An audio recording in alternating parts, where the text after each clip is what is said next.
That's how you do that.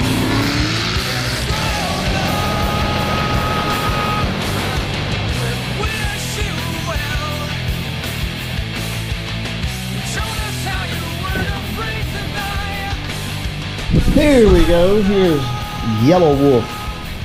So, what's that? Freaking dent. You know, I swear, kids, you gotta love them, but man, they will wreck a vehicle. You know, I leave my car in the garage all the time, and I don't know if it's better to leave it inside or outside, because in here it takes a beating. You know, the kids have dropped a bicycle on the car. There's a dent right down there somewhere, a little ding. Probably can't see it in the video, but yeah, the kids are just wrecking my car. I don't know what I'm going to do about this, but you know, I want to leave it inside. That's a brand new top on the car too. So there are a few things though that I want to talk to you guys about. So we will have a little bit of car content.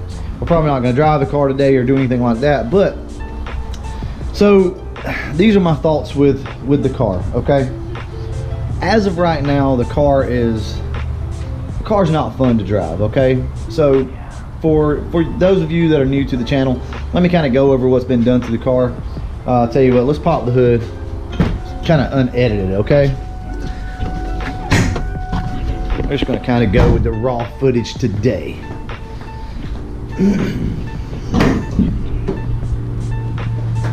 I know it's probably going to be dark in here, so you might not be able to see this, but so the car's got a 2.8 Kenny Bell on it, upgraded fuel system, and solid axle rear end. Other than that, you know, it's stock. If you know anything about Cobras, you know that that's basically all you have to do. Throw your blower on it, throw your fuel system on it, and you don't even have to do the rear end. But I do the rear end because the IRS is weak. So the car is just not fun anymore. It's not fun to drive. We don't know what the car makes. It probably makes upwards of 700 to the wheels. The car's tuned on E85 and makes 25 pounds of boost. So with a decent amount of timing.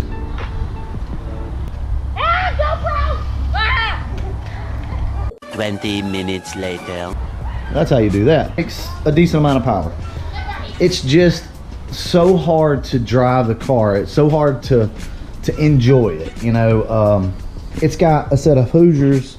I'll show you what they are. They're the Hoosier drag radials. They're completely slick. Basically, they just have the a couple little holes in them, and they're great tires. They're great tires for the track. They're not great tires for the road. They're too soft. Car spins like unbelievably. But all I can tell you guys is it's just not fun to drive anymore. I'm not gonna sit here and make out like the car makes some ungodly amount of power and it's just such a powerhouse and it's so fast. But for what I want to do with it, it's not for me. Okay, not at this power level, because the car spins so bad. And the main thing is the E85. You know, I have to fill jugs with E85. You know, so typically best case scenario is you drive the car, you go fill up, and then you take 2 jugs with you, you fill those up, and you have about 10 more gallons of E85. But you know, it's like you're tethered to the gas station. I can't go too far from that particular gas station because nobody else around here sells the E85. And like I told you before, I'm in southeast Alabama, so you know, we're close obviously to the Florida line, to the Georgia line. There's nowhere on the Georgia side that sells it and nowhere on the Florida side. So Alabama, here in Dothan, Alabama, is the only place that really sells it. So it's really hard to come by, and it's aggravating. You got your cold start issues, blah blah blah.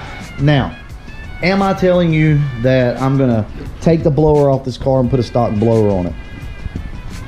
I don't know. Probably not. Probably what we're gonna do is lower the car, lower the boost down to around 18 pounds, do pump gas, and you know, just try to enjoy the car. I'm putting street tires back on it. I'm gonna put a set of Nittos back on the car. There's a few things that I want to fix on the car. That's kind of been an issue. I don't know if you can see it, but the stuff like that, it tears because when you let the top up and down, if you have the windows up in the back, when you move the top, then it'll tear these seals. So as you can see, the seals are all torn up. That's $200 worth of seals, guys. 200 bucks just for those little rubber seals that don't leak, don't get me wrong, but when you have the windows down, you can see that they're all kind of mangled up. But that's the game plan, guys. We're gonna get the car back going where I can drive it and enjoy it, put some miles on it. It's either that or I'm gonna sell the damn thing, because I don't want my car to sit here like this. You know, I know there's people that love letting their car sit in the garage, and they keep them like stupid clean, and they back them out, and they wash them all the time, and they take them out on the weekends and stuff for a cruise. I'm not that kind of guy. I want to be able to drive my car whenever I want to drive it. So right now, this situation and this setup is just not working for me. I am a horsepower junkie, so at some point I'm going to want to come back to this. I know that. And maybe with some better suspension, maybe with some better tires, maybe we can get the car to hook. So at that point, sure, absolutely, we'll come back, we'll put the small pulley on it, we'll make some more boost, and we'll see what we can do. But I just want to kind of let you guys know that there may be some changes with the car coming pretty soon. Still doesn't matter, we're going to get a lot of content. You're actually probably going to get more content after we do this to the car, because I'll want to drive it more, so we'll give you more in car. Right now, you know, it's so risky taking this car out with, you know, 25 pounds of boost on a stock engine.